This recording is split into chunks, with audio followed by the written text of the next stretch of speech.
How's it going, everyone? Welcome to the Roller Coaster History Podcast. You're listening to Airtime Traveler. My name is Nathan Grace, and as always, I'm joined by my wife and lovely co-host. Hey, I'm Haley Grace. And thank you for tuning into this trip report / D23 recap. I know it doesn't matter what it is. It's exciting. It's a Disney episode. It's Haley's favorite episode. Yeah, Haley's excited. We were originally going to just do a Disney trip report, but then we kind of figured... Then D23 came out and we're like, we are talking about D23. Haley is so excited. A little bit. Bet you couldn't tell. Totally. Yeah, it just kind of... sound really dorky. You might need to cut that out. No, I'm not leaving that in. So. Okay. Fine. Your enthusiasm is... what's the contagious? It's contagious. There you go. Okay, if you say so. No, it just kind of lined up that, when we were needing to record our Disney trip report, we're like, well, D23 is happening, and there's a lot of stuff talked about, so we figured just kind of mash them together. So Now you may be wondering, there was supposed to be a Busch Gardens Tampa episode or trip report that we were doing before Disney. I've decided we're going to move that trip report to October, and October is going to be Busch Gardens month on the podcast. So the first, I got to see how exactly, how do the episodes line up, the weeks? I don't know. Give me 1 second. Let's see and count my schedule unprepared. Here. Just kidding. So here's how it's going to work. So... on the 3rd will be a Busch Gardens Tampa episode. Okay. Yes. On the 3rd will be a Busch Gardens Tampa episode. We'll be talking about one of the coasters at Busch Gardens Tampa. The 10th will be our Busch Gardens Tampa trip report. Okay. And then on the 17th will be a Busch Gardens episode. But it'll be Busch Gardens Williamsburg episode. Okay. And then the 24th will be our Busch Gardens Williamsburg trip report. And then on Halloween will be our typical Halloween special, which will not be Busch Gardens, but we'll have four back-to-back Busch Gardens episodes, so to speak. So any Busch Garden lovers out there, get excited. Yep. So we'll have lots of Busch Gardens coming in October. Gardens. So good. So that's kind of the plan. So we'll probably record our Busch Gardens Tampa trip report pretty soon here, just so that we can try to remember things better. Not do what we did with the Lagoon trip report, but we'll post it in October. I didn't have to remember anything. I just was here for. That's true. So for the ride on that one. So, and then we'll have all that Busch Gardens stuff for you in early October, and then obviously our Halloween special on the 31st is always a defunct coaster that we talk about. So it's a good time. It's fun. It's a fun, very different, not very different, but different from what we typically do, because it doesn't have to be a coaster that still exists. So it's true. Very fun. And they're usually very interesting stories. So. Yeah. There's a reason coasters don't exist, and so those typically have pretty interesting backstories. So our first episode, we did Volcano the Blast Coaster at King's Dominion, which is lots of history there, even before the coaster was constructed. And then last year we did our only foreign coaster that we've done so far. We did Ring Racer, which was built at the Nürburgring circuit in Germany. Also just a fascinating coaster that even there were some people that went to jail. So there's some scandal there with that coaster, which that I'm pretty sure that's the only episode that we had people involved in the coaster that went to jail. So be sure to check that one out. But well, let's go ahead and dive right in. I figured we'd do Disney trip report first. Okay. And then we can kind of dive into the D23 stuff. So I feel like there's always a lot. Now, our trip report, especially for Disney. Yeah. So for Disney trip reports, it's a little different. So for those of you, if this is your first time tuning in, first of all, welcome. Thanks for tuning in. Typically, we do roller coaster history on our normal episodes that we do every 2 weeks. So if that interests you, be sure to go check that out. If you're a Disney fan, we just did a Rock and Roller Coaster episode a couple weeks ago. Lots of fun stuff there. We did, it was pretty cool learning about the history of that coaster. But yeah, and so that's typically what we're doing. But then, we have our trip reports and our roller coaster news, theme park news that we'll do occasionally like we're doing today. So, but if this is your first time tuning in, you should know that we are very big Disney fans. More so than the average roller coaster enthusiast. I consider myself a coaster enthusiast, and Haley's more a member of the GP or the general public, and so it is true. But I grew up going to Disney, and so I really can trace back where my roller coaster enthusiast hobby, where it's kind of started, was going to Disney as a kid. Like, yeah, I would go to Silver Dollar City, which is our home park, but you never got on anything. I never got on the coasters because I was so scared of them.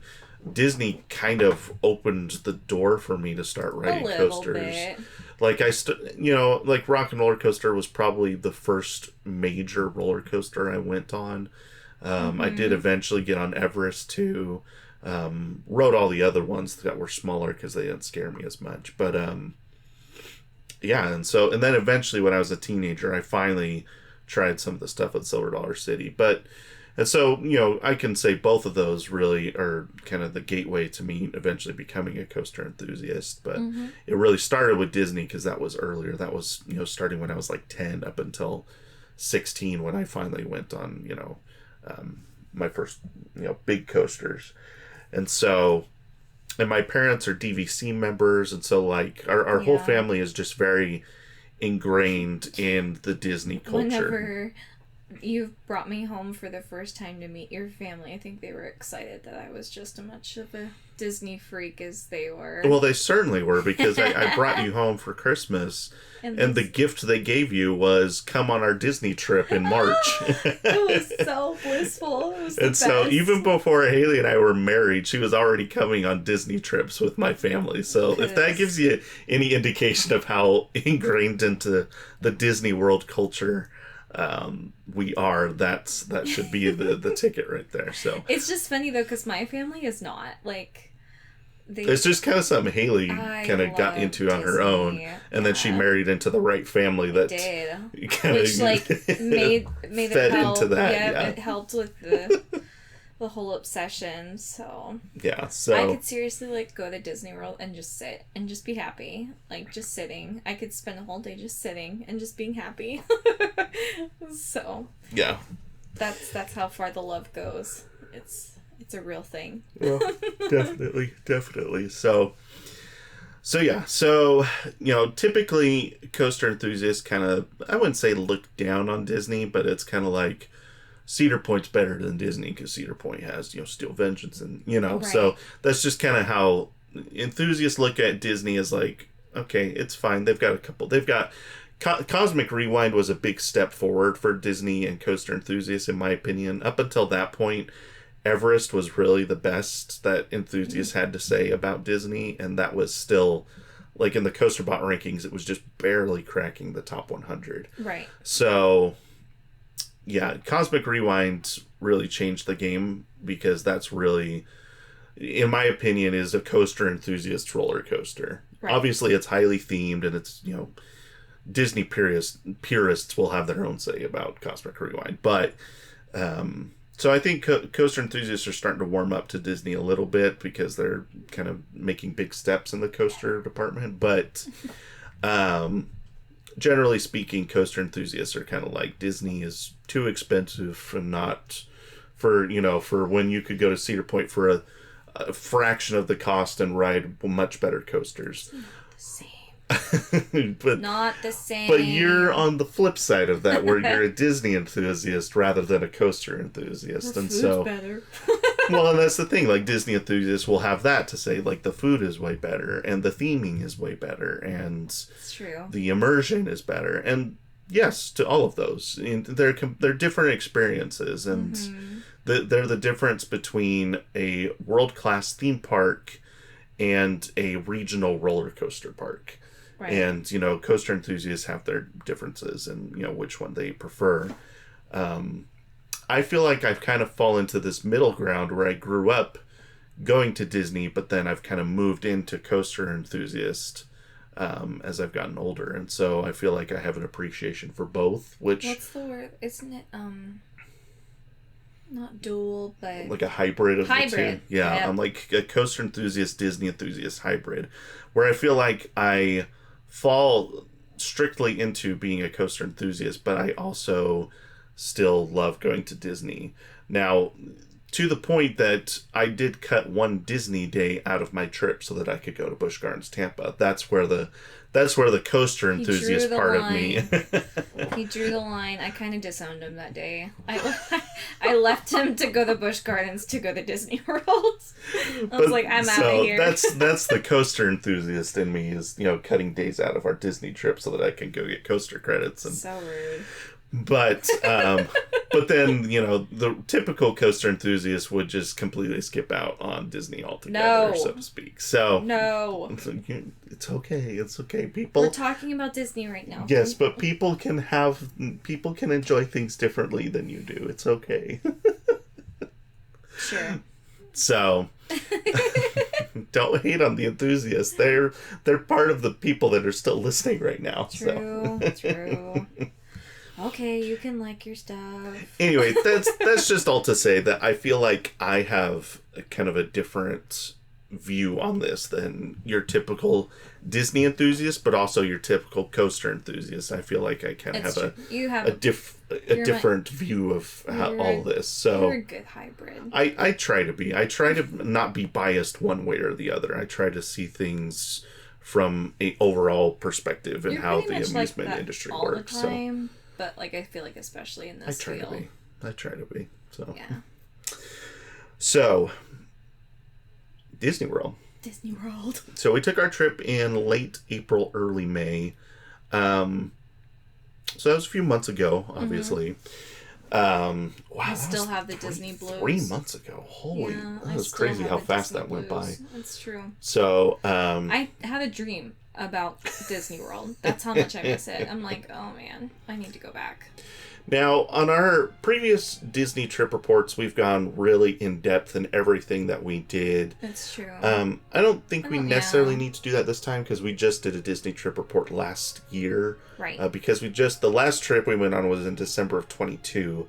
So you heard our last trip report would have been just before season 2 started. So like a year and a half ago was our last Disney trip report. So I agree. Not a whole lot has changed since we went. In fact, I think in that time frame there was only 2 new attractions that got added. The Moana Way of Water and the Tron Lightcycle Run.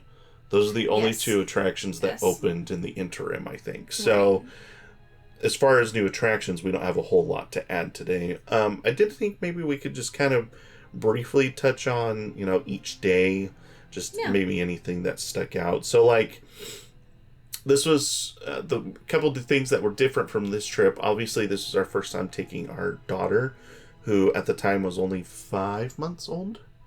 Yeah, 5 months old, 5.5 months. Something almost 6 months. So that was different, taking a baby for... Well, I guess it was the first time we had taken a baby, but it was the first time taking her. Yeah. So first time taking 2 kids to Disney. And then Parker, I think we've mentioned this before, but he's been dealing with he's been having some struggles with sensory issues. But we had recently, right before the trip, we had just gotten him into therapy, and they had recommended noise-canceling headphones. Mm-hmm. He had really struggled at Silver Dollar City. Or any park, for that matter. Or any park, but, Silver Dollar City had been the most recent park we had gone to. Right. I guess Dollywood, too, we had taken him to last year. And both of those parks, he really struggled, wouldn't ride anything. Yeah. Before we'd go to the park, we'd show him pictures, and he'd be super excited, and we'd get to the park, and he just wouldn't get on anything. Right. So, Dollywood, I think he rode 2 rides. Yeah. We got him on, the little bear ride that's over by Big Bear Mountain, and then he got on the little car ride that's over by Lightning Rod. Yeah, he liked that one. But yeah, nothing else while we were there. And then Silver Dollar City couldn't even get him on like the carousel. Mm-hmm. Like, I think the one time we took him to Silver Dollar City, he only rode the train. Well, I guess the train, and then Lucky's it's a spinning dog ride that's over in Fireman's Landing or whatever. So this was a we had no idea what was going to happen. We didn't know if he was going to just not ride anything the whole time, and one of us was going to have to wait off. We went in planning on him not riding anything, basically. So, and we had tried to prepare him, like we had watched lots of videos, and he told us that he was most excited to ride Slinky Dog Dash. Like, that's what he had been saying for, a couple months leading up to the trip. So we were like, cautiously optimistic, We really didn't know what was going to happen, and so I'll let you kind of talk about your first day at Hollywood Studios, because I wasn't there that day. That was day one of the trip, was at Hollywood Studios. Well, and you could just talk about how he did. You don't have to talk about everything, because it's hard to remember every little thing that you did while you were there. But right. So the first ride that he went on was without me, because I stayed off and fed Harmony. But he went on alien spinning saucers. Over in Toy Story Land. Is that what it's called? I think so. Aliens, swirling saucers, something like that. Yes. Yeah. So he went on that ride, and I was so nervous for him to ride this, because it's his first ride. I'm like, this could either make or break the trip. So I guess we didn't say this. We went with my parents and my brother. Yes. So he was going on the ride with my brother and my dad, his grandpa. So yeah.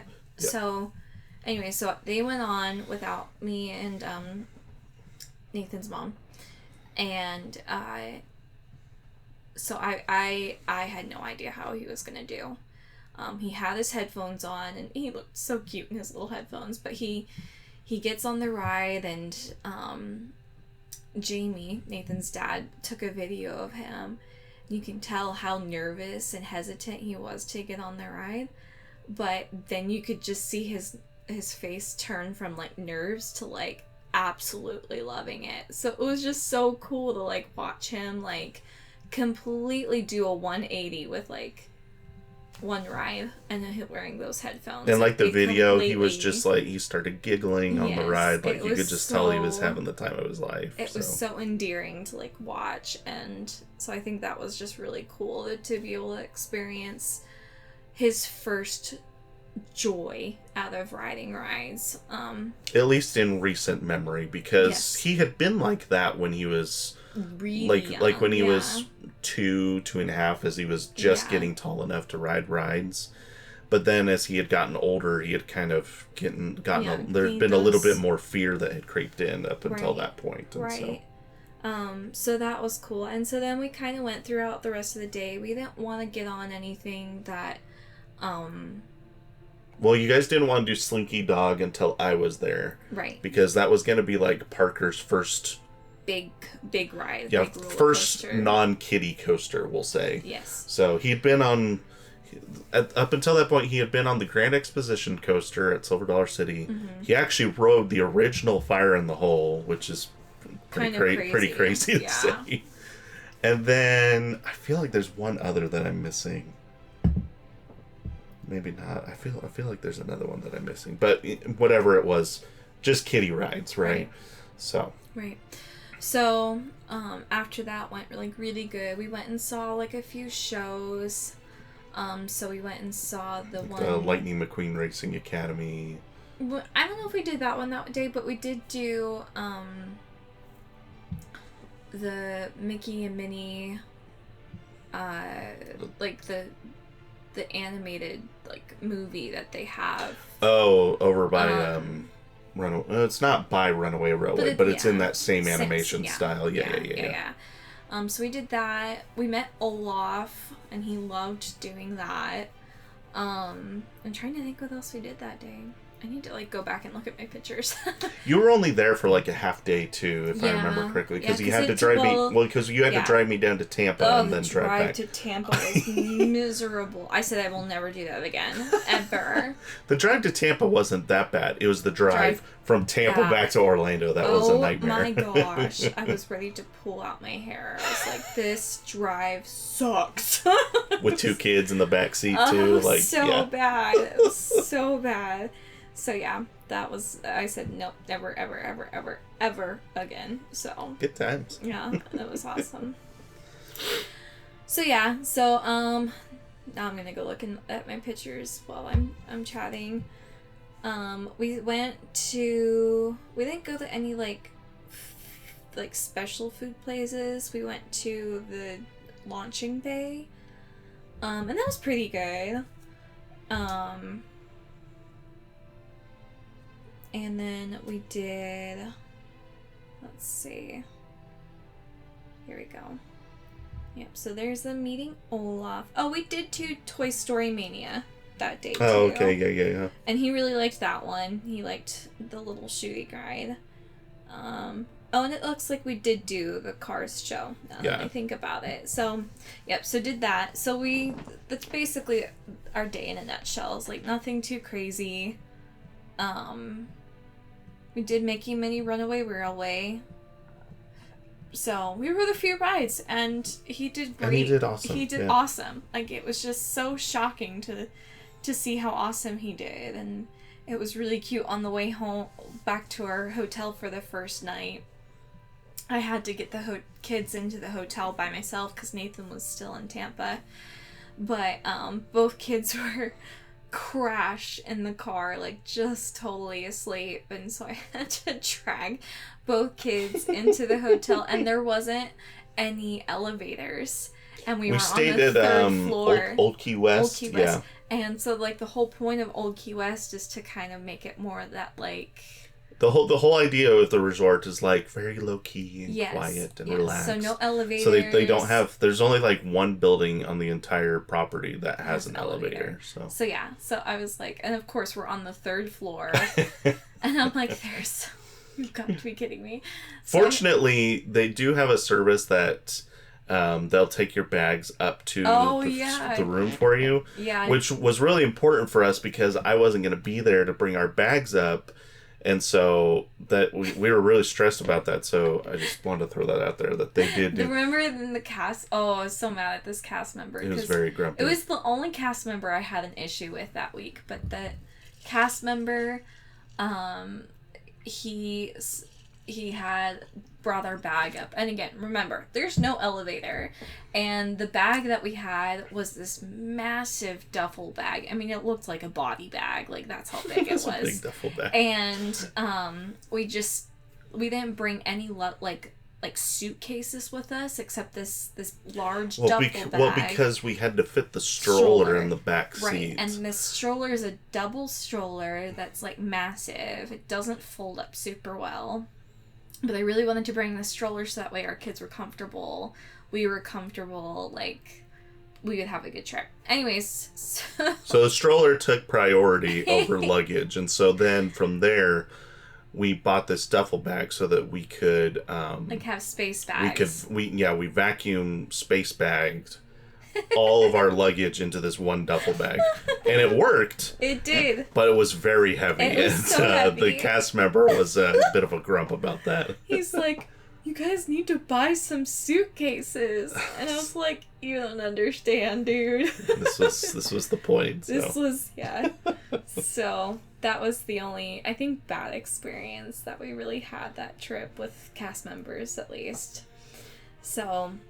But yeah, taking both kids up 2 flights of stairs to our 3rd floor, that was interesting. And Parker didn't even take off his clothes. He was asleep on the bed before I could even get him dressed. And it was so sweet. And anyways, but they all had a great time that first day. Anyways, so let's continue to second day. Yeah, so I finally make it back from Tampa at like 1 a.m. Yeah, or you something. got in late. I stayed till park closed and then just took an Uber from Tampa all the way back. And yeah, good times. I will say though, Busch Gardens Tampa, fantastic. It was totally worth it. We'll do it. I'm excited to do that trip report because some of my favorite coasters I've ever been on were at that park. So, good stuff. Okay. Back to Disney. So, the next day we go to Magic Kingdom. Uh-huh. And the highlight of that day was that was the day we were going to get to do a Lightcycle run for the first time. Yes. So... Yes.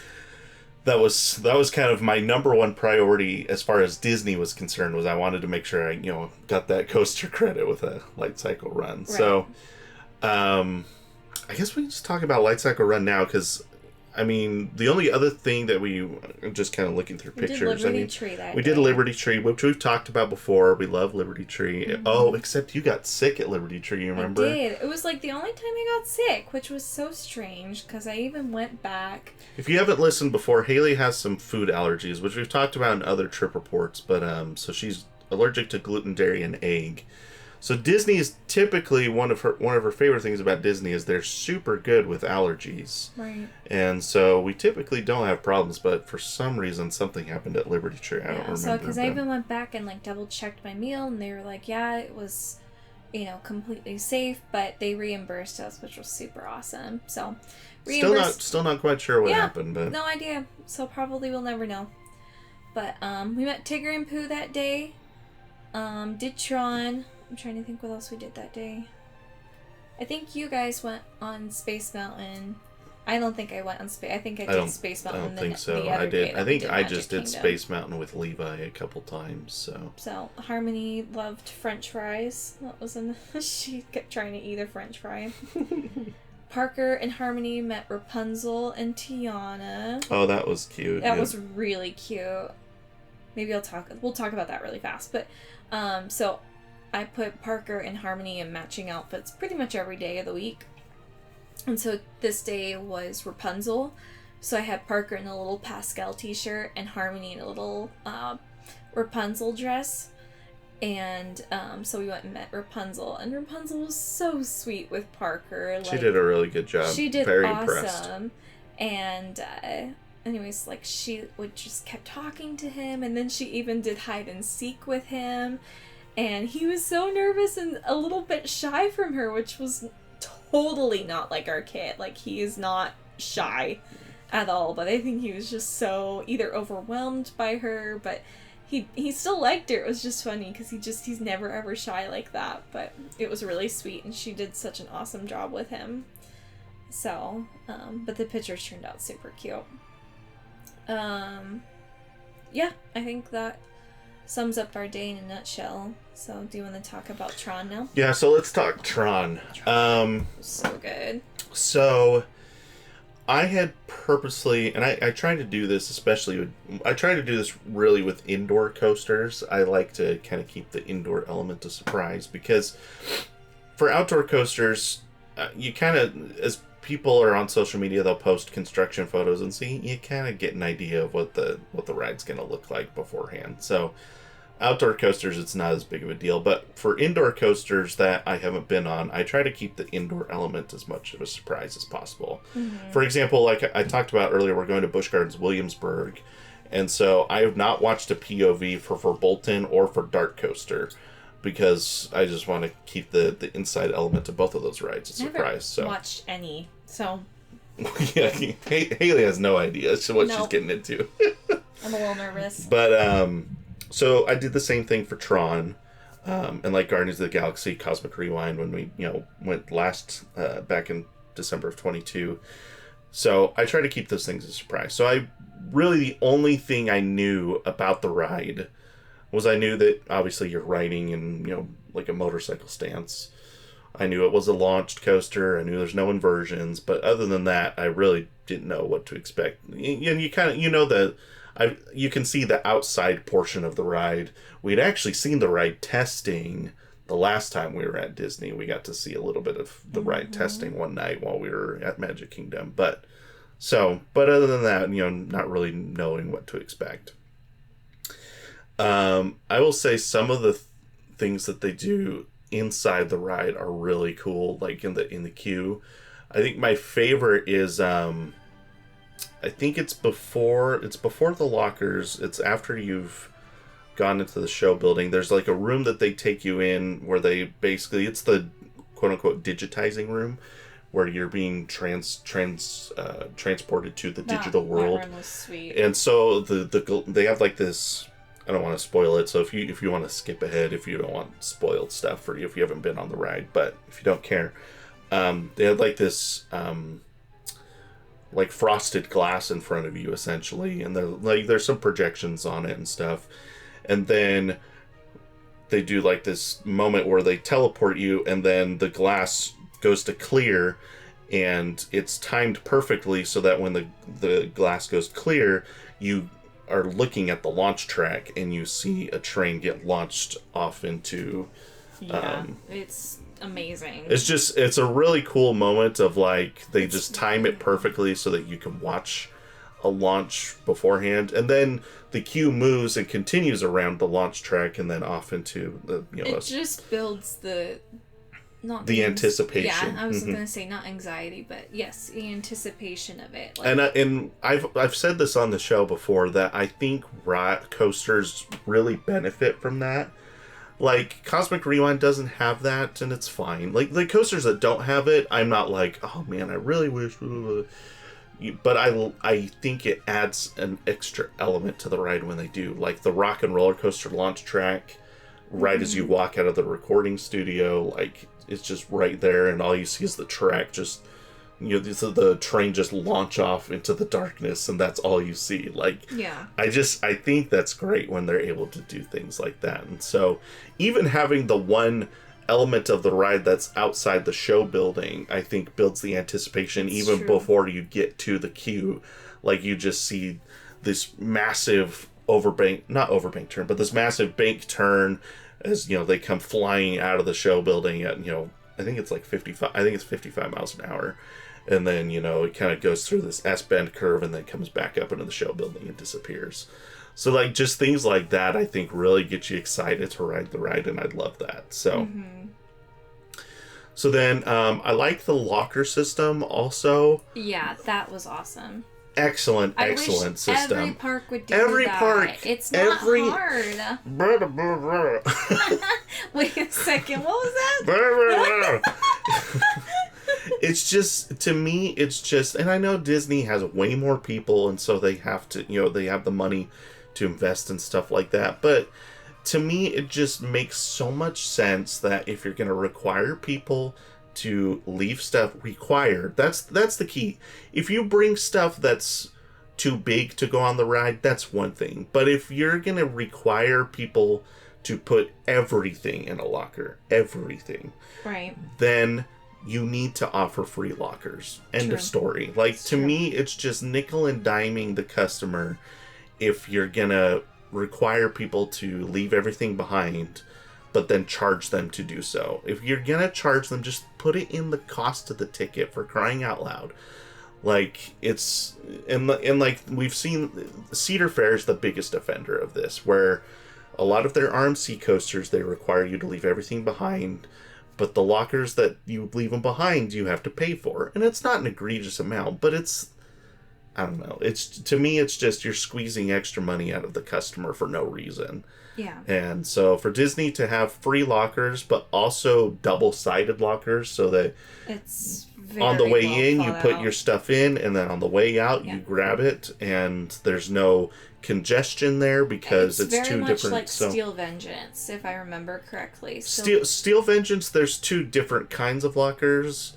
There are double-sided lockers in the queue for like your phone, like for small things. Right. But if you have big things, those have to go on lockers that are paid on the outside of the attraction. Because like Twisted Timbers also had those double-sided lockers for small things, and I appreciate those. So Cedar Fair's trying to learn, but then like Top Thrill 2, it's all paid lockers. Right. So I don't know. It's like I said, it's a Cedar Fair thing mostly. Maybe Six Flags too. We haven't been to a lot of the legacy Six Flags parks, but anyway, we want to. Now with the merger, it's a lot easier. So, it's true. But anyway, so locker system was really good, and then then from the locker system you move into the main station area, right? And which was the only complaint I had is because it was so like dark and blue lit, it was very hard to see in some spots. I felt like it was hard for me to keep my footing. It was a little dark in that last room, especially. That was because my only complaint, is I was nervous about tripping and falling. Yeah. So. But then we actually get on the ride, and I found the ride to be fairly comfortable. Yeah. So for it being what it was, like, I was nervous with it being a bike that it wasn't going to be comfortable at all. I was not uncomfortable. Yeah. Whatsoever. My only worry about the bike coasters is, like, if my leg were to ever cramp up on me, there's no way for me to straighten my leg out to stop the cramp from happening. So, like, there's like this unrationalized fear in the back of my head of, like, cramping up. And to be fair, there's other coasters that would happen. Like, if you were sitting on an RMC coaster and you cramped up, you would have the same problem because of the shin guards. Yeah. So it's not exclusively a problem to the Tron coaster, but it is like this irrational fear in the back of my head. Nathan, but, I didn't know that. I know, right? I didn't even talk about it because I was probably just excited to ride it, so I wasn't really thinking about it. I didn't know you had an irrational fear about cramps, though. This is all news to me. It doesn't happen a lot, but when I do get cramps, they're really bad.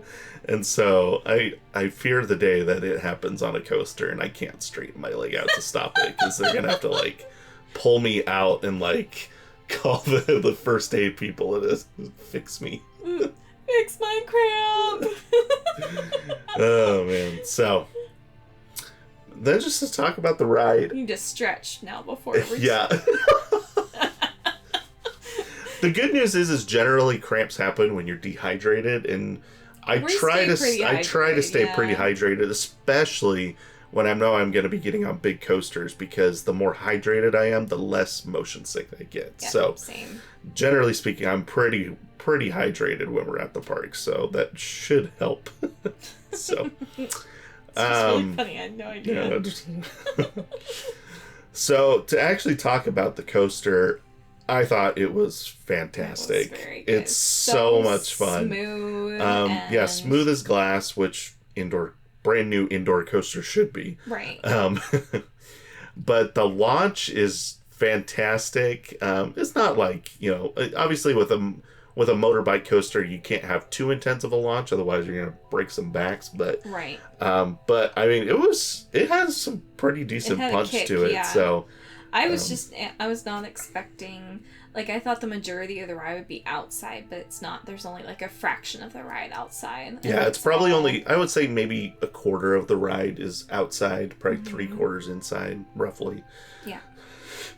So, yeah, I love the open feeling of the trains, and obviously that's fun. One of the main goals of the motorbike coaster is just how open feeling it is. You're not sitting in, like, you're on the coaster, not in the coaster, so to speak. Right. And so it's literally felt like I was flying. Yeah, which was it's pretty such awesome. a neat experience. Pretty cool. So the launch and that first turn, that's the highlight of the ride, which is kind of I won't say it's unfortunate, but it's like some rides the highlight is in the middle, or maybe it has a great finale, which for Tron the highlight is at the beginning, so that it's kind of quote unquote all downhill from there, which is fine. It's just kind of like, for some rides it's at the beginning, which is fine. Sometimes it just happens that way. So to me, that is the highlight of the ride, is the launch and that first overbank turn. And it was fun. Yeah. So,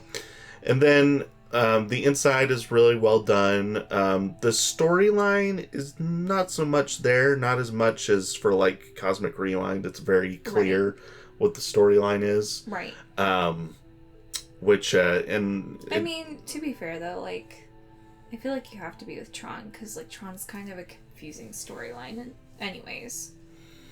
I mean, it's definitely not as mainstream as Marvel is. So, like, a lot of people knew the Marvel stuff going into Cosmic Rewind.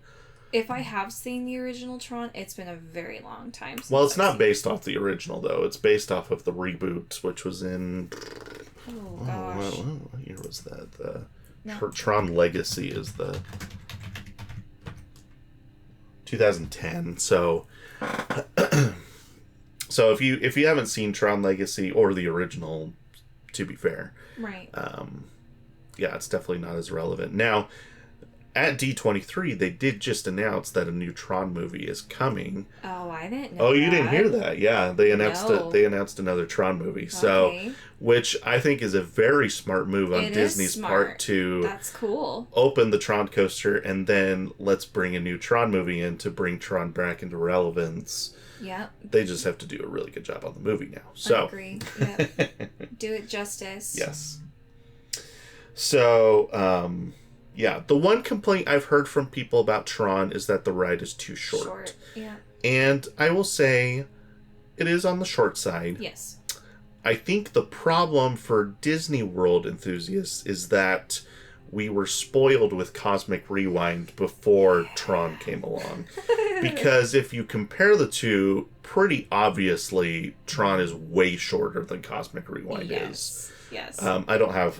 Maybe I should have pulled up timing on Stats, it, but yeah.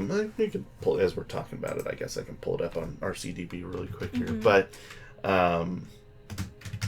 yeah, it's definitely, especially if you ride them like side by side. like if you go to Magic Kingdom one day and then you go to Epcot the next day, like That'd be it's really hard though, because they both have the queue, like the virtual queue, so you'd have to get passes for both. You would riding them both in the same day would be very hard. Yeah. So for comparison's sake, Cosmic Rewind is 5,500 feet long, a duration of 3 minutes and 10 seconds. Now that does include the first minute of the ride is basically dark ride, as you're kind of they're doing the story, and then they set you up on the launch track and like the music's playing and like so. It's a little... Oh, and they actually don't even have the ride duration on for Lightcycle Run. But if we're just going off of the length of the track, which they're both a similar speed, so you could probably figure it out from here. But 5,500 feet for Cosmic Rewind, where Tron is almost 3,200 feet. Right. So you're looking at 2,000 feet less of track for Lightcycle Run. So, yes, it's going to be a lot shorter than Cosmic Rewind was. But... I don't know, medium length coaster in my opinion. Definitely longer than a Storm Runner per se, or some other launch coasters that are way shorter. Comparison wise, like what it could be compared to. Well, that's the thing, is there's not a lot of coasters that are like this. Like there are other motorbike coasters, but generally speaking, they're like lengthwise. Like what could we? Lengthwise? Yeah. I mean, I don't know. Well, you know what would be compared to is the ride in Kennywood, Skyrocket. Skyrocket? How long is Skyrocket? I bet Skyrocket's even shorter, actually. I wouldn't be surprised. Skyrocket's a pretty short ride. Yeah, Skyrocket's only 2,100 feet. Okay. So, like, but that gives you perspective on this, right? Like, a regional park can have a coaster that's 2,100 feet, and it's one of the headline attractions. Not the headline attraction, but one of them. Right. And, I mean, heck, Phantom's Revenge is probably... I would bet Phantom's is probably about the same length. What? Phantom's Revenge is 3,200 feet. Really? Yeah, so, I mean, Phantom's Revenge is about the same length as Tron is. No way. To put that into perspective, it's really not that short of a ride. No, it's not. Like, now that you put that into enthusiasts will praise Phantom's Revenge all day long, and I've never heard somebody complain Phantom's Revenge is too short. So I think it's comparison. If you compare Tron next to Cosmic Rewind, yes, it's very short. Yes. And I remember getting off the ride and being like, man, I wanted that to keep going because it was fantastic. I was having a great time. Yeah, I think that's what it is it's like people love the ride so much that they didn't want it to end. Yeah. And then we, and it's just so hard to get back on the ride that it's like, okay, it's so short. I wanted it to keep going. Yeah. I want to get back on, but I can't. Yeah. So that's the main complaint I've heard people say, and I get it, especially if you're comparing it to Cosmic Rewind. Yes, it feels very short compared to Cosmic Rewind, and so there's a lot of comparison bias that I think is going on here. But I thought it was fantastic. It ended up in my top 25 in my personal coaster rankings. I need to do that. It's not as high as Cosmic Rewind, but it's I think I now have it as my number 2 Disney coaster. Yeah. I'd have to double check. I'm pretty sure I put it above Space Mountain, so yeah. In fact, I'm certain of it because I think I made a post on Twitter saying that like Lightcycle Run was my new number 1 at Magic Kingdom. So I think you're right. Yeah, I'm pretty sure I made that post. So yeah, that would make it my number 2 coaster. I don't know about number 2 ride, number 2 coaster for sure at Disney World. So yeah, very good ride, a lot of fun. Yeah. Not sure why it took 6 years to build, but got to figure that part out. But it was definitely a good time. Anyways. Well, really fast, let's keep going through the rest of our trip really fast. Yeah, because we still got some D23 stuff, but true. We've only got one new attraction to talk about, so hopefully the bulk of what we wanted to talk about. So the next day was Hollywood Studios again. The kids met a few characters. They met Donald and Daisy, Goofy and Max. We went to Frozen, the Frozen show, and that was it was awesome because Nathan was that guy. Well, yeah, we were sitting in the front because my brother has autism, and so we were in the handicap section, and so we're at the very front of the theater, and so I don't even remember how it started. At one point they just pointed me out and asked my name, and I said Nathan, and so they started making jokes about Nathan's hot dogs and like. Anyway, they came back to me like 5 or 6 times during the show, which was just so funny. Like even like when the show was ending and they're like the last thing they said was they pointed at me like I'm gonna get that recipe from you. Like yeah, it was really funny. So it was pretty good. So, Harmony, Parker rode Slinky Dog Dash for the first time that day. He was a little. He freaked out a little bit at the couple points. Basically, when it was like at its top. Well, when it was at its top speed. Is when he started to freak out a little bit. So like 35 miles per hour was like his limit, and like so when we got into 40, 45, like that's when he started to freak out a little bit.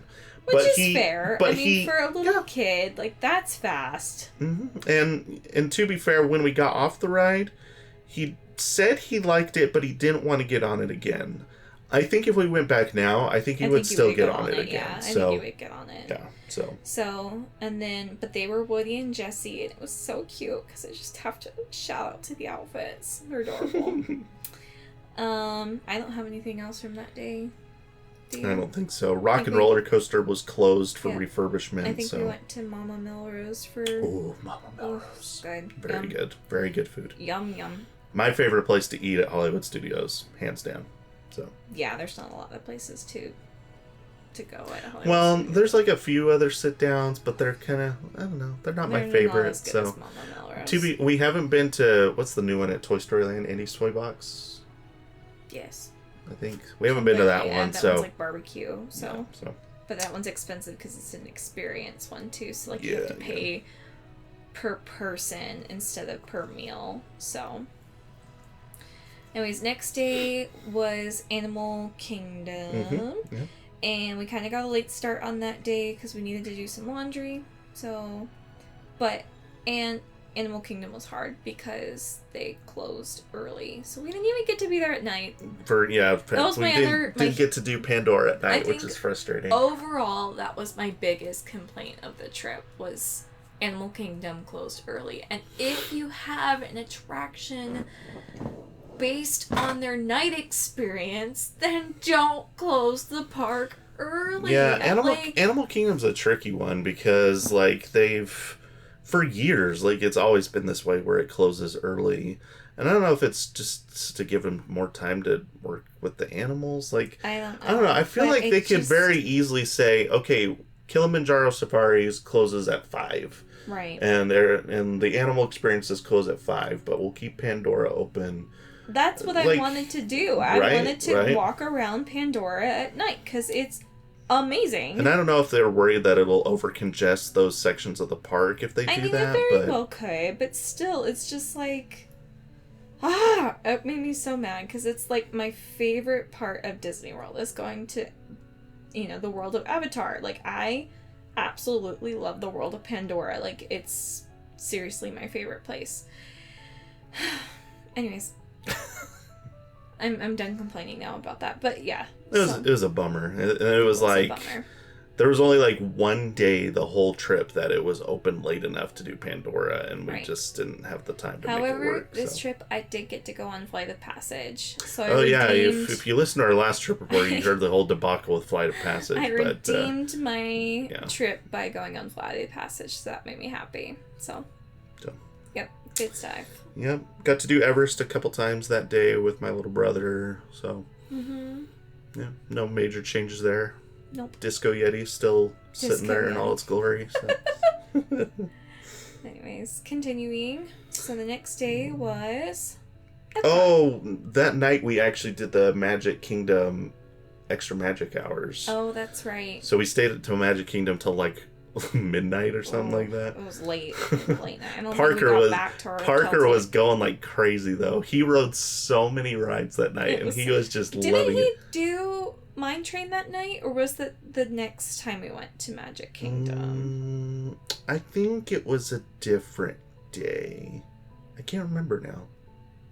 I think it was a different day. I think it was the next time we went to Magic Kingdom. But, but yeah, he rode Dumbo like 9 times that night or something like that. I remember this, and like the ride operators were so funny because they're like, "You want to go again?" Like, and he just It was so dead that night. It was so dead, and he just went on Dumbo like over and over and over again. I was so sick.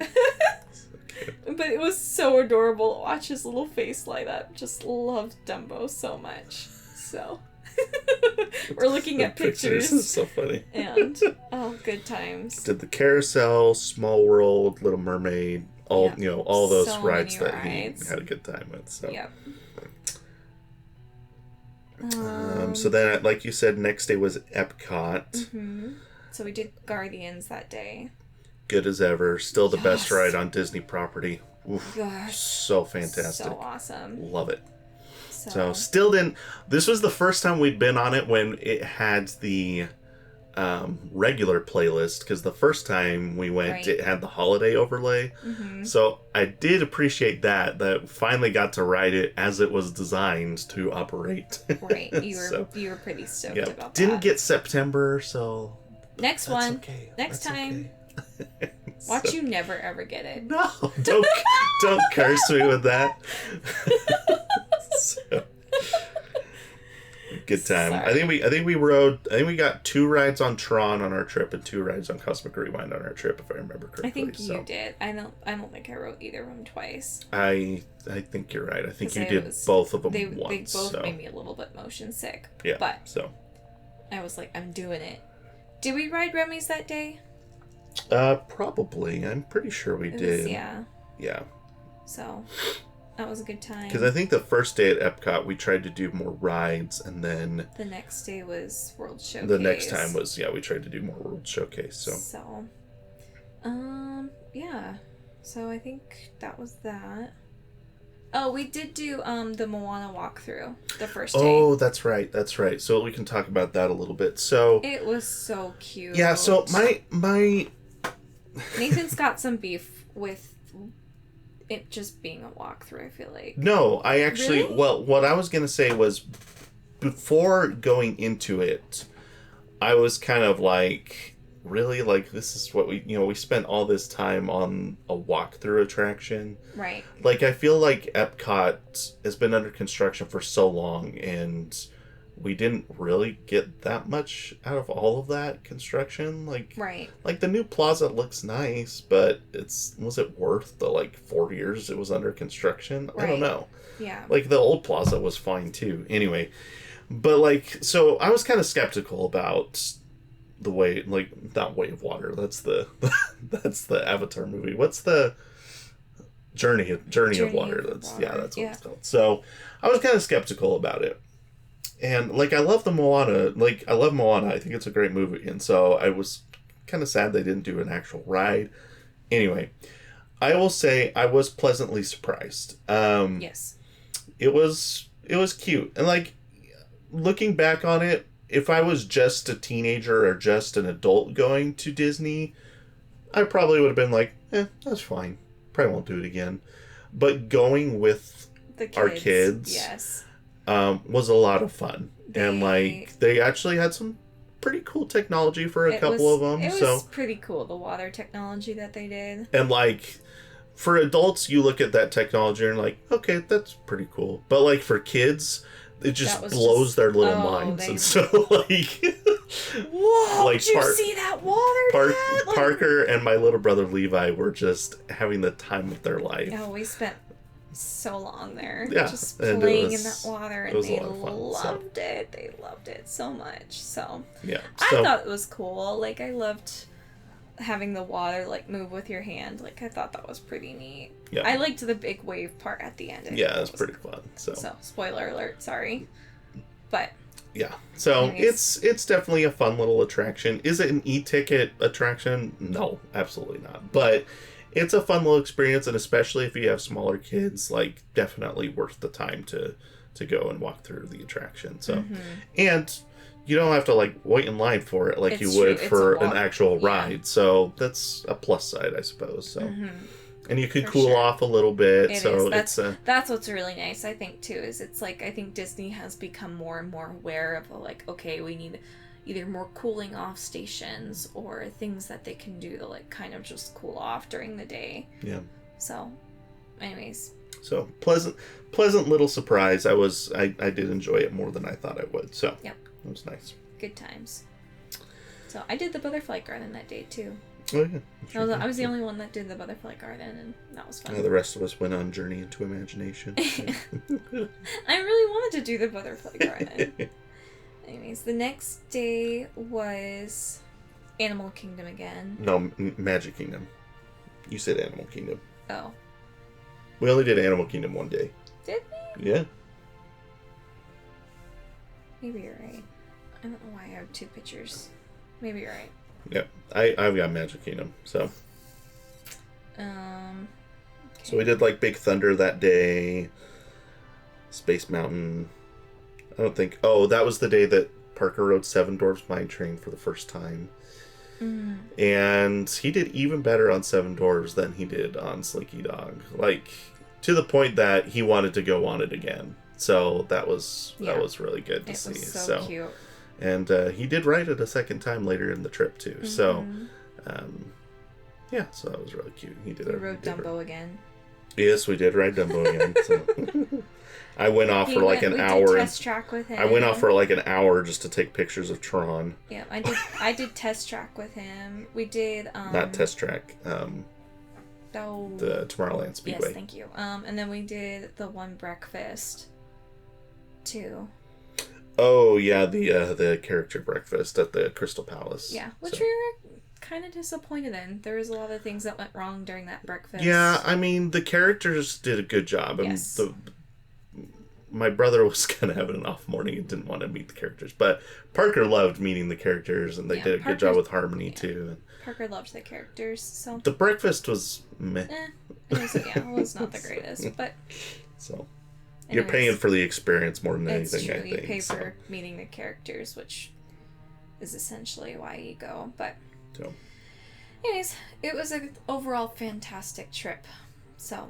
Yeah. I miss it every single day. The biggest disappointment for me from the trip was just that the last...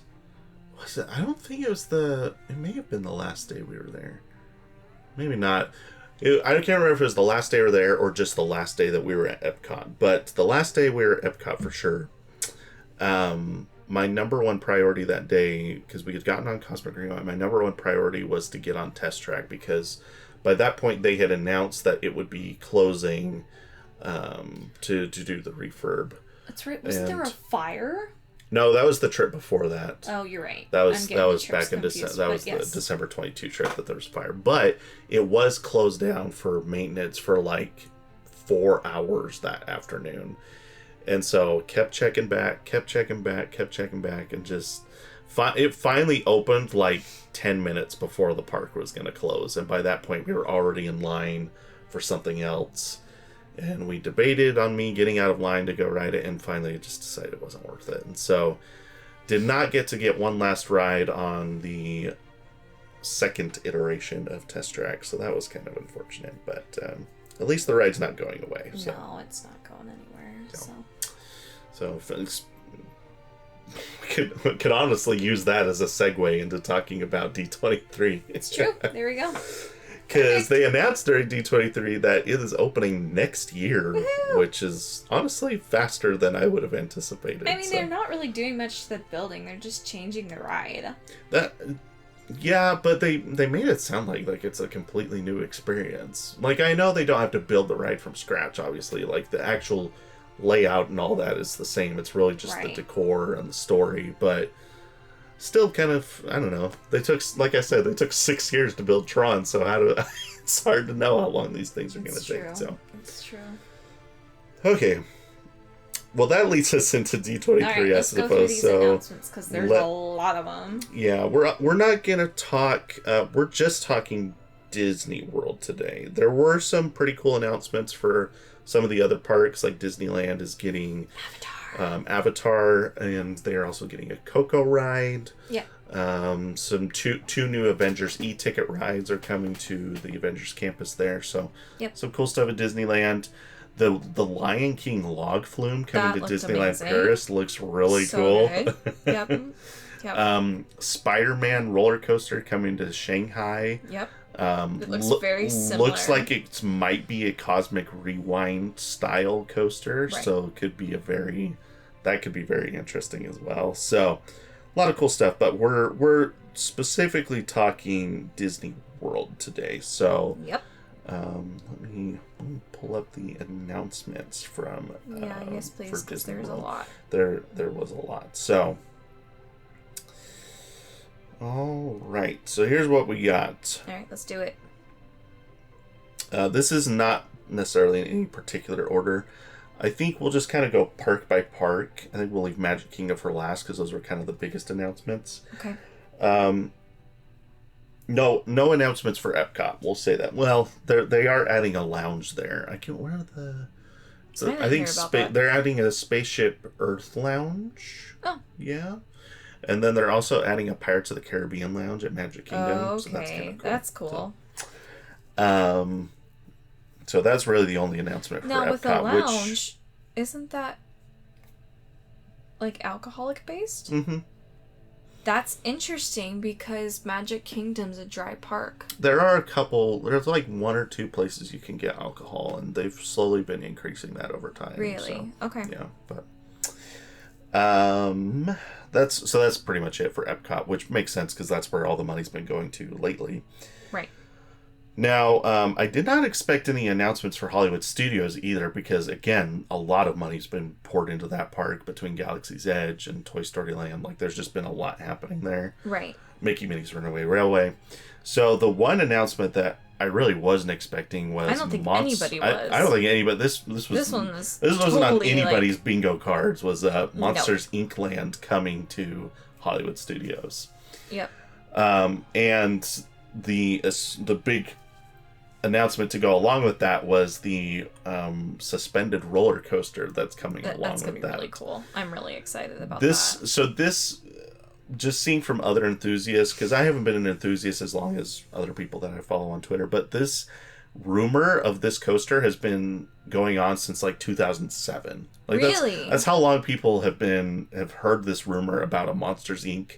Door Factory roller coaster. That's cool. I had no idea that was even a rumor. Yeah, so which is crazy because I know a lot of rumors, but yeah. So when they said Monsters Inc., everyone was like, "Oh, maybe," and then within a couple minutes after the Monsters Inc. announcement, they confirmed that it was like that the roller coaster was coming, and all the enthusiasts were like, so excited on social media with this new announcement. So. Yeah. It's cool. I'm really excited for that. First suspended roller coaster at a Disney park. Yeah, that's huge. Yeah. So and I love suspended roller coasters. So I'm pretty stoked about that. My gut tells me it's not going to be a extreme thrill coaster. No, I'm sure it will be a family. That's what my gut tells me. My gut tells me it's going to be a family coaster. I'm sure it will be. Maybe more thrilling than Slinky Dog Dash is, because to me that would make sense if it's something in between Slinky Dog Dash and Rock and Roller Coaster. That would make sense to me. So that way you have like your family coaster, your mid-thrill coaster, and then your extreme thrill coaster at Hollywood Studios. Okay. That would make sense to me. That would be a good lineup. Yeah, so that's kind of what my gut tells me. So I don't know inversions, I don't think. Might be a launch coaster, might not. Still to be seen. We don't know the stats of anything Don't yet. even know if it's Vekoma yet. It could be Mock Rides, which did Slinky Dog Dash at Hollywood Studios. So Vekoma seems like the likely answer, since that's, they just finished Lightcycle Run, so Vekoma probably has the bandwidth to work on a new coaster at Disney now. Anyway, so that was an exciting announcement. No official announcement on where it's going. I've seen a lot of people say Muppets, but I've also heard people say there's not enough room there. Yeah. And so if there's not enough room at Muppets, then likely that means it's going to Animation Courtyard and taking over Launch Bay, which also means the Disney Junior Dance Party would probably go away, which I know some people would be sad about that. I've also seen some people say maybe they take Laugh Floor out of Magic Kingdom and put it in Monsters Inc. land at Hollywood Studios, and then that opens up room for a new attraction in Tomorrowland over at Magic Kingdom. So that'd be cool. There's a lot of options here on what they'll do, and it's still kind of up in the air. They didn't give an official date on when this will open. They did say it is starting construction next year, so seems pretty far along. So they at least have the plans underway. Yeah, so okay. So I'm excited about this announcement. I have no issues with it. I think it sounds like a great addition. So. Yep. Okay. Next. Let's see. I think that's it for Hollywood Studios. So let's move on to Animal Kingdom. Yes. We're so excited that Animal Kingdom's getting some love. They need it. This is one we've been talking about for a while, that Animal Kingdom needed to be the next park to get a major upgrade. I'm a little sad that a lot of these upgrades are just replacing old attractions, which means you're not necessarily getting more attractions, just new ones. Right. Which I think Animal Kingdom could stand in need of more attractions. Now, I agree they are on that. getting 2 more. So here's what's happening if you haven't been following along with D23 and all that. The entire Dinoland USA section is going away and being replaced by, what are they calling it? Oh, it actually doesn't say in this thing that I've pulled up. I think it's Tropical Americas. Tropical Americas, I think, is what it's called. The dinosaur ride is being replaced by Indiana Jones, which that's been a rumor for a long time, and was confirmed that is happening. Yep. Now, the announcement made it sound like that it's not just going to be a carbon copy of the one at Disneyland. It's going to be a brand new.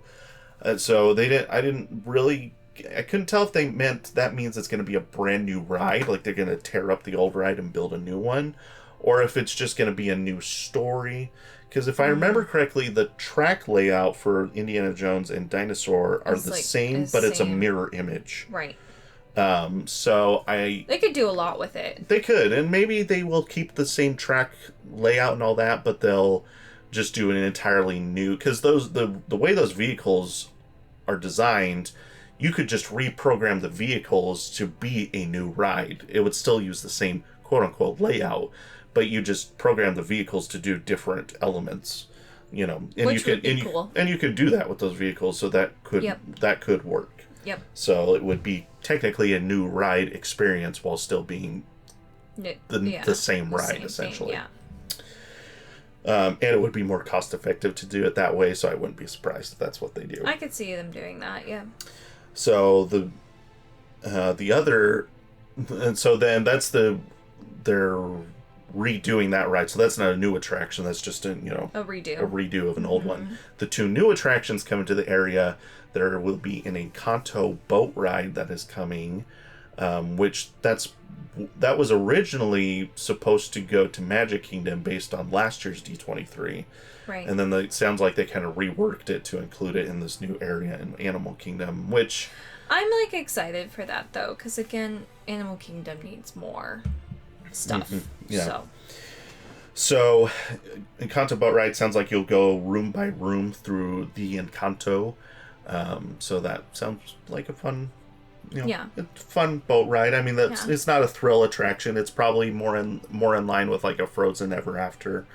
Yep. But I think the animatronics they could do some great stuff with, and the music will be fun. Same animatronics that they used on Tiana's. They just need to make sure they're working. I'm not going to get into that drama, but so it should be good. I would consider that's another e-ticket attraction, more than likely. Yeah, I feel like a lot of these will be. Yeah. That's been the new thing for Disney. Right. So. And then the other attraction that's coming is a carousel to that area, which is kind of interesting. And it's not just going to be, plain same old carousel. It's actually like being custom built with like famous Disney animals and different things like that. So I saw a picture today that one of them is Kevin from Up. Yes. That you can ride on. So like different things like that. So cute. So I wonder if it'll be a 2-story. That'd be kind of neat. That would be. Based on the imagery that I saw, it doesn't look like it. So. But yeah. I've only seen like one 2-story carousel before. As far as I know, there's only 2 parks in the country that have them. I saw it in a mall. It's at both. Oh, at the mall? Uh-huh. Oh, interesting. I don't remember which mall I went to, but it was at a mall that I went to. Interesting. Both of the Great America parks have double carousels as like it's the focal point when you walk in through the front gate. It's so cool. So that's kind of how they designed those. So. The only other change they announced for Animal Kingdom, and there's probably obviously dining and other things coming along with all that, but we're just talking attractions. And then before that happened, so they announced that all that will be opening in 2027. So that's obviously when Disney gives dates, you got to take those with a grain of salt. But right. So that would be pretty exciting if they can get all that done by 2027. That would be cool. Now they said that construction's supposed to start in like a couple months, but Dinosaur is going to remain open for the time being. So no announcement on when Dinosaur is closing yet. So people have some time to get their last rides on Dinosaur, at least for the time. And then the other thing that is supposed to open end of next year is It's Tough to Be a Bug is being replaced with a new Zootopia show at the Tree of Life Theater. I am so looking forward to that. Yeah, I'm sad to see It's Tough to Be a Bug go. Right. It's so nostalgic. Being a 90s kid, I have a soft spot in my heart for A Bug's Life, but I understand that that's not a popular franchise anymore. No. And scary for some kids, so I think... Scary for some adults. Hello? The giant spider freaking singing giant overhead. Spider. I don't think so. Arachnophobia here. Yeah, so... Just saying. Yeah. So, and obviously Zootopia kind of fits the animal thing. I mean, they are animals, I guess, so I guess that does make sense. It's totally an Animal Kingdom theme. Yeah, so... I mean, they literally live in an animal kingdom. No, they live in Zootopia. Same difference. So, I'm curious what your thoughts are on Encanto and Indiana Jones coming to Animal Kingdom. Because I've seen some Disney purists that are up in arms about that. By the way, I don't consider Haley and I Disney purists in any sense of the word. No, we definitely appreciate Disney, and we like some of the, I love Carousel of Progress. That's one of my favorite rides at Magic Kingdom. We have an appreciation for old-time Disney and for what the park's history are. But I don't consider us purists where, we're angry when things change. I like change. That's what's different, I think, about me than other Disney fans, is I actually like when they change things up a bit. However, I do wish they would have kept Encanto and Magic Kingdom. Yeah, Encanto, Indiana Jones, I understand why Indiana Jones has to go where it's going because they want to build it off of the same ride system that the Indiana Jones and Disneyland has. Encanto feels a little odd to me. Here's my beef, is I disagree sometimes that they take movies and put them in multiple parks. There's stuff for Toy Story in Magic Kingdom and Hollywood Studios. There's stuff for I'm trying to think of another example. Well, we just talked about Monsters, Inc. is going to be in 2 different places now. Right. Well, and I think what's happened is originally Magic Kingdom is where all the IPs went. Mm-hmm. And then the other parks is where they could explore original ideas. And over the last, let's call it 10 to 20 years, maybe not even 20, maybe 10 to 15 years, there's been this paradigm shift of IPs just being plastered all over Disney property. And so rather than building your test tracks and your rock and roller coasters and your Tower of Terrors and your Expedition Everests, now we're building Toy Story Land and Monsters Inc. Land and Encanto and Indiana Jones. It's being overrun by IPs, which I'm not... I don't want to say I dislike it. I do miss them telling original stories because they did such a good job of that. Right. And now I feel like we're not telling new stories. We're just bringing the story from the movie screen and putting it into the real world, which has its own appeal. Like, I think, right. Some people relate to it. Yes. And, and I enjoy, like, Cosmic Rewind, I love it because I love that IP. Right. And so I enjoy it for that reason. And so there is some value in that. But I think that's why that's happening, is because originally you only wanted one Monsters, Inc. ride, and so you put it in Tomorrowland. You wanted one Toy Story ride, so you put it in Tomorrowland. And now that IPs are becoming more widespread, now they're putting it in Hollywood Studios, but there's also that one ride back at Magic Kingdom that, so they're kind of getting split up in that sense. That. So I almost wish they would rework everything to put everything all together. Yeah, but my OCD is like, no, it can't be the thing. Like, that, you know what I mean? But, like, so I feel like with, like, Encanto, like, they have the Encanto meet and greet, and they could move that, but they have the Encanto meet and greet in Magic Kingdom right now.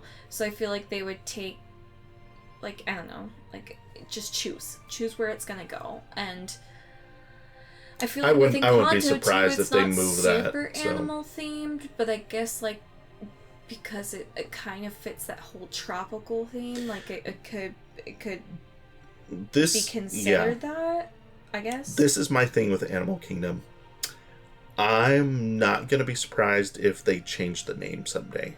And really? I've said this on the podcast before, and it's a bold claim, but I mean, at this point, I don't know, Nate. But here's the thing, though. Like, with Avatar, it was a stretch, but it was still like, there are still animals in the story, right? Like, we're talking about the Banshees, and it's animals, but it's otherworldly animals. So that still fits the theme, in my opinion. Okay. Indiana Jones really has nothing to do with animals. Okay, so that's the other one, is, like, they have the Indiana Jones show in Hollywood Studios. Yeah, exactly. That's gonna bug me. All of this is getting split up. Yeah, it's gonna bug me. So that's my only... But yeah, Indiana Jones, nothing to do with animals, really. In fact, the only reference in the movies to animals is that he hates snakes. Yeah. So. But again, it has that whole theming. That's the thing, though. It fits this vibe of, like, the tropical Americas fits in with Africa and the Asia and, like, this. To me, what I would almost be tempted to name the park.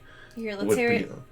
And obviously I'm not a marketing person, so this is a pretty generic name, and you could probably rework something better. But to me, it almost feels like you could name it like Adventure Kingdom or something like that, where it's like, I don't know, Adventure Kingdom. That's pretty generic, babe. I told you it's not good, but the idea behind it is you're moving out of animals and into more.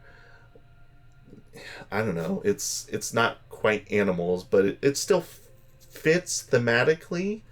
Like, it doesn't feel out of place, but it's not animals. You know what I mean? I guess so. Yeah. So I don't know. I don't know. I don't think it'll happen anytime soon. No, I don't think it will either. But I would not be surprised, especially if they want to keep adding IPs to Animal Kingdom. You only have so many IPs that have animals involved. It's true. You know what I mean? It's true. So, especially like wild animals. Right. Well, and especially if you keep trying to write new ones. So, like, there was a Pixar movie they announced this week of, like, it's called Hoppers, and basically there's I think it was like a scientist and a beaver accidentally switch minds or something like that.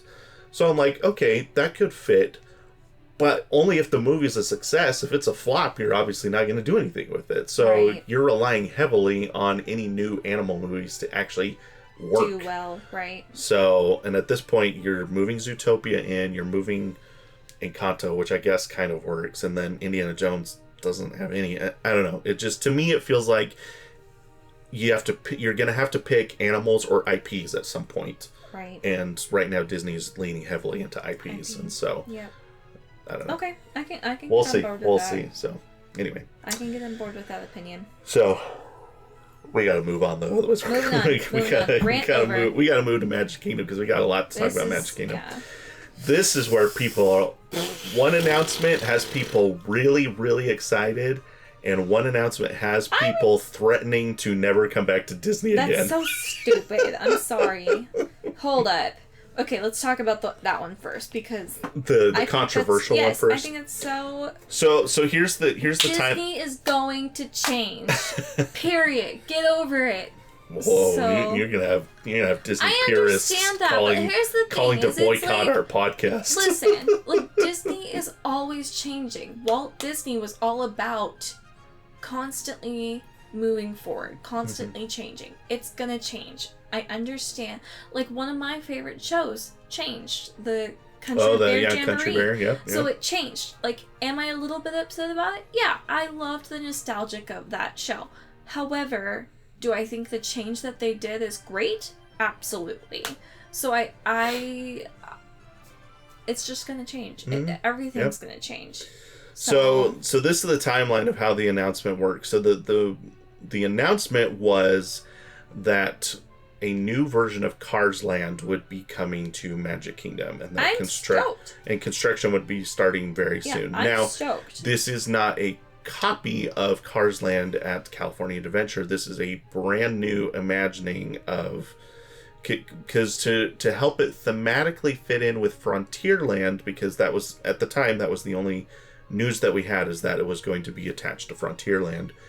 To make it fit thematically, they wanted it to be more like the story, from what I understand, is that the cars have all gone out into the desert out west, and they're doing like an off-roading tournament or something like that, like an off-road rally.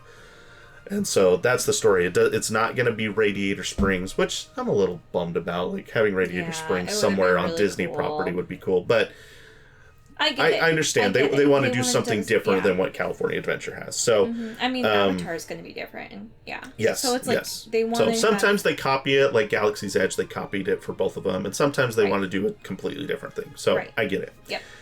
And I guess they felt like Hollywood Studios had enough, so they wanted to. And it doesn't really make sense to put it at Epcot. The place that makes the most sense is actually Hollywood Studios. You know, you just attach it to the Lightning McQueen Racing Academy. Yep.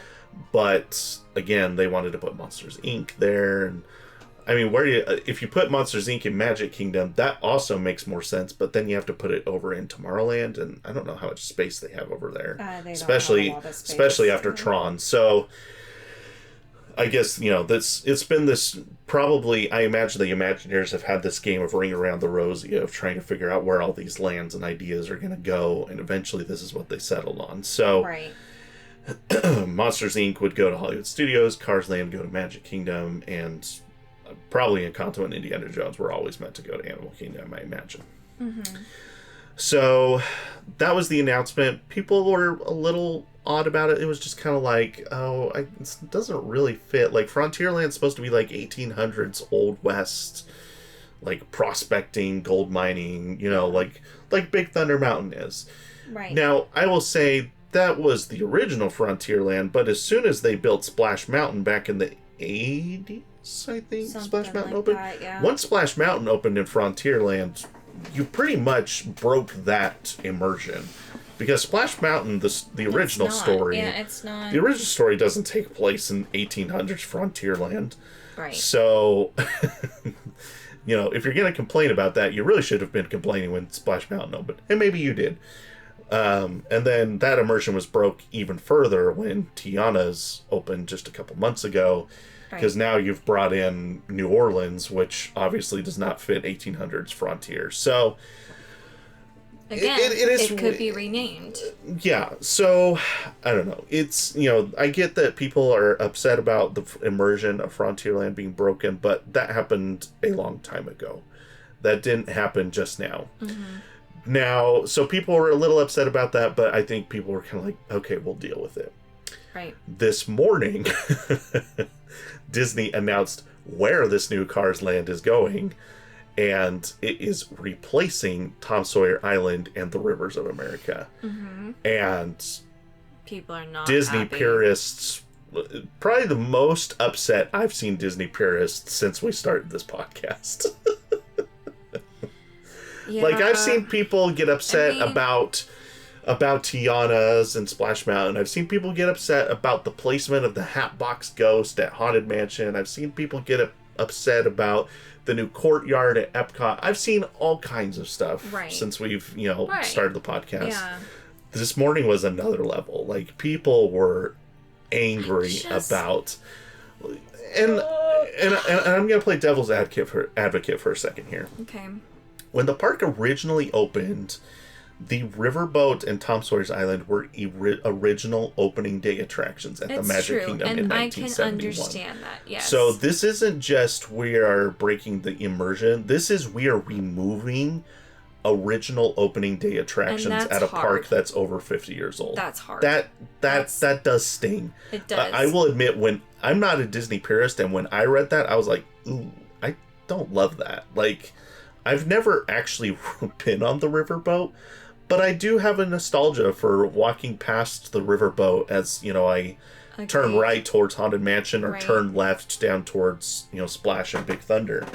So, like... It's just so hard because they're so limited. Like, I do... Well, and that's the thing people are saying is they have plenty of land. And, like, I get that, but there's also... But then people get upset when it takes too long to build. Yeah. They would have to clear all that land, and Florida's a swamp. Like, you have to, like... Mm-hmm. Yeah.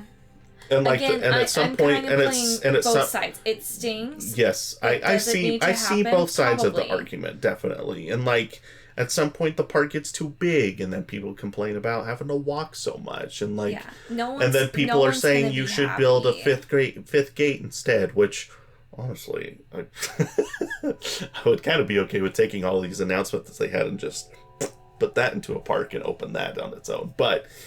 And people have said that, and it's like, there's already 4 parks at Disney's. That's the other thing is,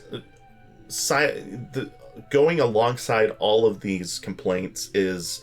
Looming in the distance of next year is Epic Universe opening in 2025. So I think a lot of people, Disney purists and coaster enthusiasts alike, are looking at Epic Universe as like this gold standard of where Disney needs to get to. Mm-hmm. Now, that being said, Epic Universe hasn't even opened yet, so... There's nothing to compare it to yet. You never know what could happen. It could be a complete flop. It could be. It's not going to. But, no, I agree. But I don't think you never know, right? It could not be as great as everyone thinks it's going to be. Mm-hmm. I personally think it's going to bring a whole new level to theme parks, just based on what the announcements have been. But I don't know. Right. It's still to be seen what exactly is going to happen when Epic Universe opens. So, anyways. Case closed. It's gonna change. It's gonna hurt. But at the same time, it's like we gotta figure out what's gonna make people the least upset. And I don't know. I don't know if this would be worse than doing something different. Yeah, I mean, I understand why people are upset about the Riverboat and Tom Sawyer Island going. At the end of the day, Disney probably saw that as a space that's not bringing guests to the park, and so it's all about numbers. I mean, it really is. That's the thing. At the end of the day, this is all about money. This is a business. It is a business, and like you can't upset your guests to the point that they won't come back. Well, it's like if you love the ride so much, then why are you not getting on it? Yeah, well, in you just said, I love walking by it. Well, that's exactly not you getting on yeah. it. So I'm not going to Magic Kingdom for the riverboat. Exactly, that makes sense, Yeah. So it's like, yes, it's going to hurt seeing it being removed, but at the same time, you'd rather spend your time elsewhere. Mm-hmm. That's a lot of the guest opinion, too.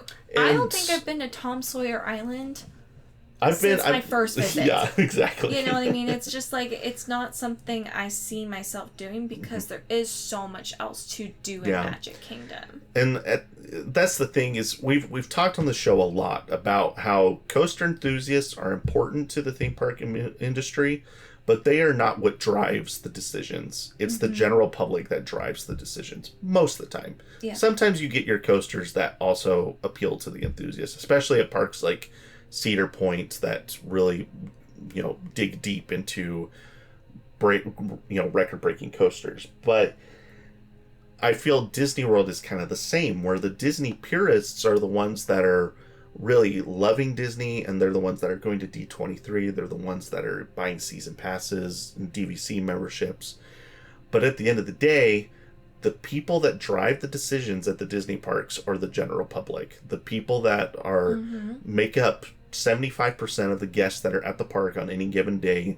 That's where the money is coming from. And so those guests don't care about Rivers of America or Tom Sawyer Island. Those guests do care about Cars because they've seen that at Disneyland and they're like, oh, we get that at Florida now. Who's the general public at Disney World? It's families. Yeah. And you're not bringing your little kids on the riverboat. Right. And so that's the thing. I'm not saying that those of you that are upset about it are wrong, because absolutely not. I get it. I understand. I'm just also playing the advocate here of saying this is what Disney is looking at. They're looking at how can we bring more families to the park, and this is how. It's hard. So yeah, it's. I mean, people were really, really upset when they took the hat out of Hollywood Studios. Things have to change, unfortunately, and it sucks. But it's like you just have to look at what's gonna be best for the future, and I do think that this is gonna be a good move overall. Yep.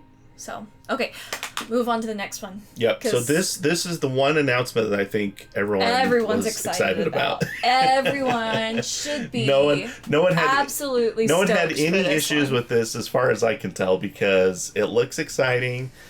It's also not replacing anything. It's a brand new addition, and from what I've heard from people, like executives, have said this is the largest expansion coming to the Magic Kingdom ever. So this is the new Villains Land that is coming. This is what they announced last year as Beyond Big Thunder Mountain, but it was like this and Encanto. It was kind of, they weren't sure. Yeah. And this definitely more concrete this time around. So Encanto, like we said, that's been shifted over to Animal Kingdom, and so Villains Land is now what is coming to Magic Kingdom. Now I have goosebumps. Goosebumps. Oh, continue. I'm sorry.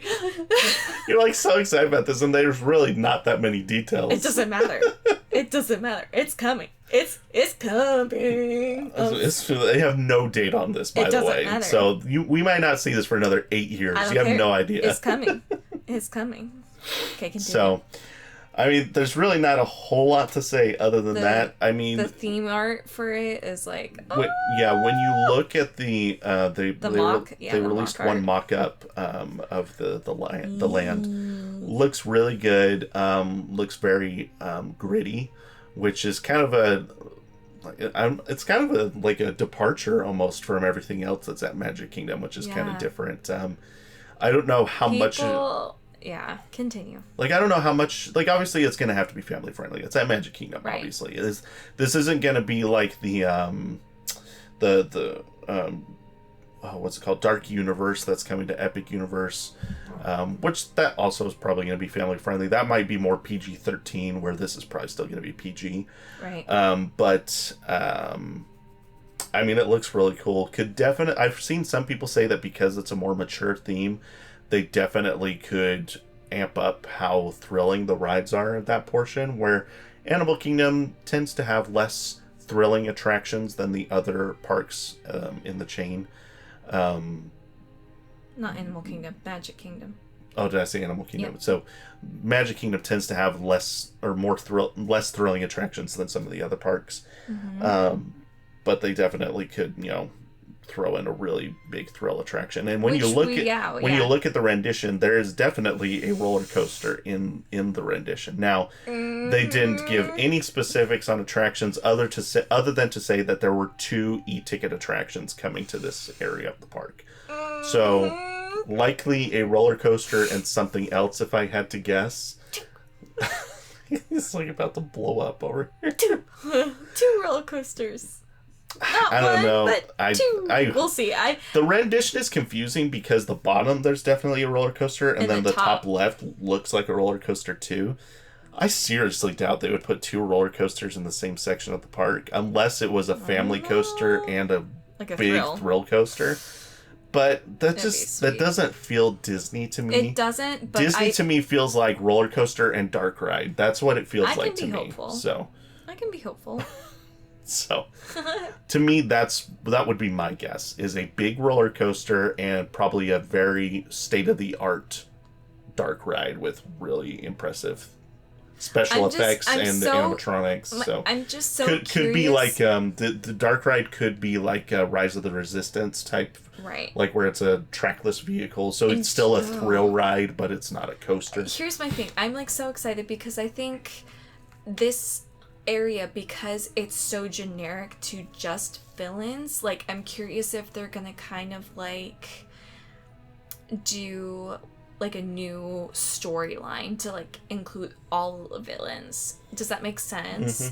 So because like I mean, there's so many villains. The announcement video had like 20 or 30 villains in it. It's not like this is Maleficent and that's it. Like the announcement video seems to suggest that they're somehow incorporating all the villains into this area. Yeah, that's why I'm curious. It's like, okay, how are they going to incorporate all the villains into this area?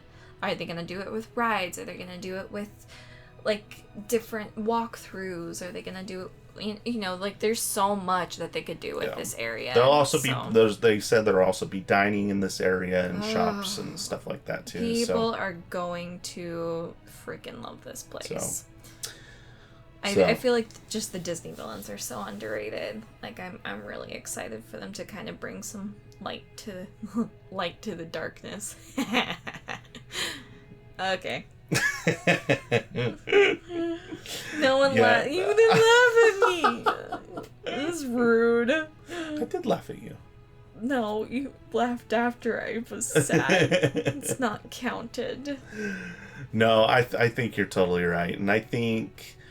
My only hope is that budgets don't get cut for any of these projects because they all look very exciting. Yes, there are parts that people are upset about, with the Animal Kingdom announcement and especially with the Cars Land announcement. But at the end of the day, they all look like very fun rides and attractions and very cool themed areas. Yeah. Just as long as budgets don't get cut, because that sometimes kills the fun in some of these announcements. And sometimes kills the project. Now, Josh D'Amaro did make a point of saying that these are all in active development. So I think last year they got a lot of complaints of like, none of this is like concrete. And we said that on the podcast. We did. We specifically have said that like none of this feels like it's actually happening. It's just ideas and maybe someday we'll do this.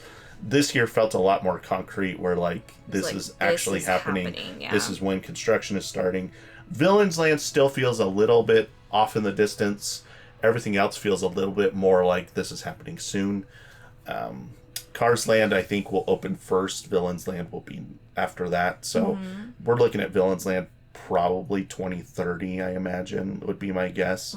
So because if you're thinking Animal Kingdom's 2027 and it's starting construction in the next few months. Cars Land is also supposed to start construction in the next few months. So I could see those two kind of opening similar time frame, and then Villains would be after that, so to speak. So that kind of makes sense to me that 2027 is when we're going to start seeing big openings, and then maybe 2030 is when Villains. But who knows? Things always change with Disney. We'll see when D23 rolls around next year. I'm sure we'll get more concrete information on a lot of these projects. So, Yeah, I think with the Villains project, one last thought is it's just like, yes, there's no set date. However, because it's a new land, you gotta picture how much Imagineering and project development is gonna go into this. So I think people are, like Josh D'Amaro wants people to be aware, like, this is happening. However, because it's such a huge project, we just don't know when yet. I will just throw it out there that Epic Universe, an entire park, is getting built in 6 years. So we'll just throw that out there, but whatever. Okay. Disney has the capability. It's just it's all money. All the decisions are always money. It's a business. So you have to remember that sometimes. So. Yep. So well, if you tuned in and stuck around for that entire hour and 40 minutes, you get a gold star. Gold star. Gold star. Double gold also, star. Also, we'll give you a gold star. That also means if you stuck around the whole time, you have to give us a 5-star rating on the podcast. Don't. Yes, they do, because that means we gave you entertainment for a whole hour and 40 minutes. I think that deserves one click to give us a 5-star review.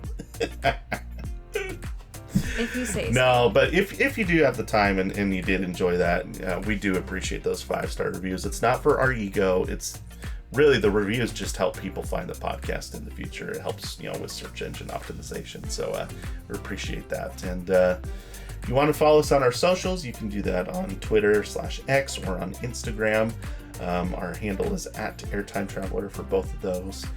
And also, if you enjoy roller coaster history, that's usually what we're doing here. Our next episode is actually going to be about SeaWorld Orlando, so not too far from where we've been talking lately. So be sure to tune into that. That'll be not this Thursday, but the Thursday after that will be that episode. And cool. Like we said, Busch Gardens month coming up in October. So yeah, we got a lot of exciting roller coaster history to come. And with that said, any final thoughts from the Disney enthusiast over here? Can we go back? 2027, we'll go back. We talked about March maybe Disneyland.